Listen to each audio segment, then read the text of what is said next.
Hello everyone, இந்த வீடியோவில் ஜாவாவோட introduction பற்றி பார்ப்போம். ஜாவா வந்து பார்த்திங்கன்னா 1991 டெவலப் பண்ணியிருக்காங்க. சன் மைக்ரோ சிஸ்டம் ஒரு டீமே சேர்ந்து தான் அந்த ஜாவா டெவலப் பண்ணியிருக்கு. அதில் மெயினான பர்சனாக இருந்தவர் வந்து பார்த்திங்கன்னா ஜேம்ஸ் கோஸ்லிங். ஜாவாவோட ஏர்லியர் நேம் வந்து பார்த்திங்கன்னா ஓக்குன்னு சொல்லுவாங்க. அது ஒரு காஃபி பீனோட பேர். அதனால தான் நம்ம ஜாவாவில் எப்போதுமே காஃபியோட அந்த லோகோ சிம்பிள் இருக்கும். இதை வந்துட்டு 1995 ஜாவான்னு ரீநேம் பண்ணியிருக்காங்க.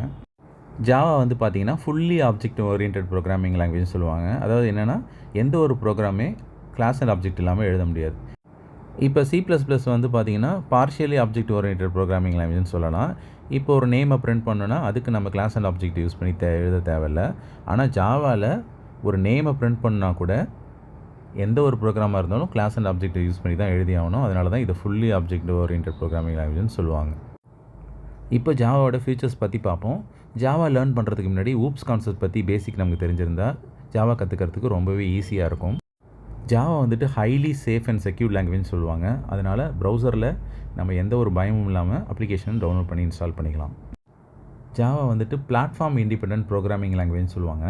இந்த ஒரு ஃபியூச்சரால் தான் ஜாவா ரொம்பவே பாப்புலர் ஆச்சு. ஜாவாவில் ஒரு ஸ்லோகன் இருக்குது, write once run anywhere for எவர்னு சொல்லுவாங்க. அதாவது ஒரு டைம் நம்ம எழுதிட்டு அதை எங்கே வேணாலும் நம்ம ரன் பண்ணிக்கலாம் அப்படிங்கிற மாதிரி அது அர்த்தம். இப்போ ஜென்ரலாக வந்து C++ கோடிங்லாம் வந்து பார்த்திங்கன்னா ஸ்பெசிஃபிக்காக அந்த பிளாட்ஃபார்மில் மட்டும்தான் ஒர்க் ஆகும். இப்போ விண்டோஸில் வந்துட்டு கோடிங் நம்ம எழுதுறோன்னா விண்டோஸ் ஓஎஸில் மட்டும்தான் அது ஒர்க் ஆகும். ஆனால் ஜாவா அப்படி கிடையாது. ஜாவா ஒன்ஸ் ஒரு கோடிங் எழுதிட்டோன்னா அது விண்டோஸ்லேயும் ஒர்க் ஆகும், லினக்ஸ்லேயும் ஒர்க் ஆகும், மேக் ஓஎஸ்லேயும் ஒர்க் ஆகும். அதனால தான் இது வந்துட்டு பிளாட்ஃபார்ம் இண்டிபெண்டன்ட் ப்ரோக்ராமிங் லாங்குவேஜ்னு சொல்லுவாங்க. ஜென்ரலாக எல்லா ப்ரோக்ராமிங் லாங்குவேஜ்லையும் வந்து பார்த்திங்கன்னா கம்பைலேஷனுக்கு அப்புறம் ஒரு ஆப்ஜெக்ட் கோடு தான் க்ரியேட் ஆகும். அது வந்து பார்த்திங்கன்னா அந்த ஸ்பெசிஃபிக் பிளாட்ஃபார்மில் மட்டும்தான், ஆப்ரேட்டிங் சிஸ்டமில் மட்டும்தான் ஒர்க் ஆகும். ஆனால் ஜாவாவில் வந்து பார்த்திங்கன்னா 2 பார்ட் இருக்குது, Java compiler and Java interpreter. Java program compile ஆகி முடித்த பிறகு ஒரு பைட் கோடு ஜென்ரேட் பண்ணும். யூஸ்வலாக எல்லா லாங்குவேஜ்லையும் ஆப்ஜெக்ட் கோடு தான் ஜென்ரேட் ஆகும். ஆனால் இங்கே வந்து பைட் கோடு ஜென்ரேட் ஆனதுக்கப்புறம் இன்டர்பிரேட்டர் வந்து ஜாவா ப்ரோக்ராமை எக்ஸிக்யூட் பண்ணும். இங்கே ஜாவா வர்ச்சுவல் மிஷினை தான் வந்துட்டு ஜாவா இன்டர்பிரேட்டர்னு சொல்லுவாங்க. அதை ஷார்ட்டாக JVMனு சொல்லுவோம். அந்த JVM என்ன பண்ணுன்னா எல்லா OSக்கும் ட்ரான்ஸ்லேட் பண்ணி கொடுத்துரும், விண்டோஸ், லினக்ஸ், மேக் எல்லாத்துக்குமே. இங்கே ஆர்கிடெக்சர் நியூட்ரல்னால் என்ன மெயின் பண்ணுறாங்கன்னா, இப்போ நம்ம கம்ப்யூட்டரில் 64 பிட் 32 பிட் ஆர்கிடெக்சர் இருக்கும்.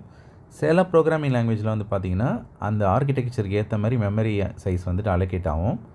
32 பிட்னா 2 பைட்ஸாக இருக்கும், 64 பிட்னா 4 பைட்ஸாக இருக்கும். பட் ஆனால் ஜாவாவில் ரெண்டுத்துக்குமே வந்து பார்த்திங்கன்னா காமனாக ஒரே மெமரி தான் அலோகேட் ஆகும். 4 பைட்ஸ்னால் 2 பிளாட்ஃபார்ம்லேயும் சேமாக தான் இருக்கும். அதனால தான் இது ஆர்கிடெக்சர் நியூட்ரல்னு சொல்லுவாங்க. அப்புறம் ஜாவாவை ரோபஸ்ட்னு சொல்லுவாங்க.